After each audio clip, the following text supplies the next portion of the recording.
ദേശീയ മുന്നോക്ക കമ്മീഷൻ വേണമെന്ന് NSS. പട്ടികജാതി പിന്നോക്ക ന്യൂനപക്ഷ കമ്മീഷനുകൾ പോലെ മുന്നോക്ക കമ്മീഷനും വേണമെന്നാണ് ആവശ്യം.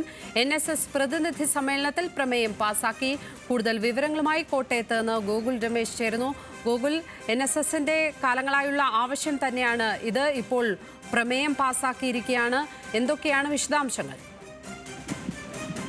ലക്ഷ്മി സൂചിപ്പിച്ചതുപോലെ തന്നെ NSS ഏറെക്കാലമായിട്ട് ആവശ്യപ്പെടുന്ന ചില കാര്യങ്ങൾ തന്നെയാണ് വീണ്ടും അവരൊരു പ്രമേയമായിട്ട് കേന്ദ്ര സർക്കാരിന് മുന്നിൽ വെച്ചിരിക്കുന്നത്. അതായത് ദേശീയ മുന്നോക്ക കമ്മീഷന്റെ രൂപീകരണം ആവശ്യമാണ് എന്ന രീതിയിലുള്ളൊരു കാര്യമാണ് NSS മുന്നോട്ട് വയ്ക്കുന്നത്. പട്ടികജാതി പിന്നോക്ക ന്യൂനപക്ഷ കമ്മീഷനുകൾ രാജ്യത്ത് പ്രവർത്തിക്കുന്നുണ്ട്.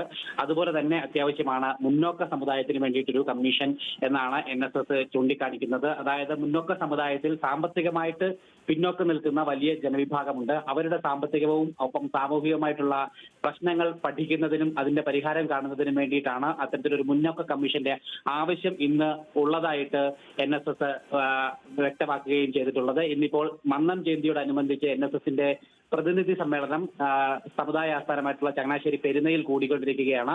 ആ പ്രതിനിധി സമ്മേളനത്തിൽ വെച്ചിട്ടാണ് ഇത്തരത്തിലൊരു പ്രമേയം നിലവിൽ കേന്ദ്ര സർക്കാരിനോട് ആവശ്യപ്പെട്ടുകൊണ്ടുള്ള ഒരു പ്രമേയം നിലവിൽ NSS പാസാക്കിയിരിക്കുന്നത്. ഒപ്പം കഴിഞ്ഞ പ്രതിനിധി സമ്മേളനം 2023 ജനുവരിയിലെ പ്രതിനിധി സമ്മേളനത്തിലടക്കം ജാതി സംവരണത്തിനെതിരെ കൃത്യമായിട്ട് NSS നിലപാട് സ്വീകരിച്ചിട്ടുണ്ടായിരുന്നു. അതിനുശേഷം ജാതി സെൻസസിനെതിരായിട്ടും NSS നിലപാടെടുക്കുകയും ചെയ്തിട്ടുണ്ടായിരുന്നു. ജാതി സെൻസസും ജാതി സംവരണവും രാഷ്ട്രത്തിന്റെ അഖണ്ഡതയെ തകർക്കുന്നതാണ്. അത് വേണമെന്ന് വാശി പിടിക്കുന്ന രാഷ്ട്രീയ പാർട്ടികൾ പ്രീണനത്തിന്റെ ഭാഗമായിട്ടാണ് അത്തരത്തിൽ നിലപാട് സ്വീകരിക്കുന്നത് എന്ന രീതിയിലുള്ള കടുത്ത വിമർശനങ്ങൾ NSSന്റെ ഭാഗത്തു നിന്നും ഉണ്ടായിട്ടുണ്ടായിരുന്നു.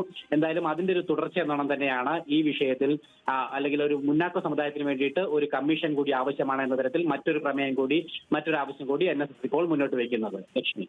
ഗോകുൽ രമേശ്, കോട്ടയത്ത് നിന്ന്.